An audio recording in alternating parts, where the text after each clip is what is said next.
আরব মুসলিম বিশ্বের একের পর এক দেশে সামরিক অভিযান চালাচ্ছে ইসরায়েল। সর্বশেষ ইরানের বিরুদ্ধে ইসরায়েল চালায় অপারেশন ড্রাইভিং লায়ন। তবে সেই অভিযান শুরু করে উল্টো বিপাকে পড়ে ইসরায়েল। ইরান পাল্টা জবাব দিতে শুরু করলে আমেরিকার দ্বারস্থ হন ইসরায়েলি প্রধানমন্ত্রী বেনিয়ামিন নেতানিয়াহু। এত কিছুর পরও খায়েশ মিটছে না ইসরায়েলের। এবার দুই মুসলিম প্রতিবেশীকে নিয়ে নতুন পরিকল্পনা করছে তেল আবিব। এ নিয়ে সোমবার কথা বলেছেন ইসরায়েলের পররাষ্ট্রমন্ত্রী গিদেওয়ান সার। তিনি জানান, সিরিয়া ও লেবাননের সঙ্গে আনুষ্ঠানিক সম্পর্ক স্থাপন করতে চায় ইসরায়েল। তবে সিরিয়ার কাছ থেকে দখল করে না গোলান মালভূমি নিয়ে কোনো আলোচনা হবে না বলে সাফ জানিয়ে দেন তিনি।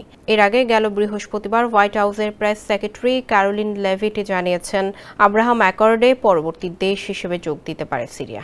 তিনি জানান, ওই অঞ্চলের আরও দেশ আব্রাহাম অ্যাকর্ডে যোগ দিতে পারে বলে মার্কিন প্রেসিডেন্ট ডোনাল্ড ট্রাম্প আশাবাদী।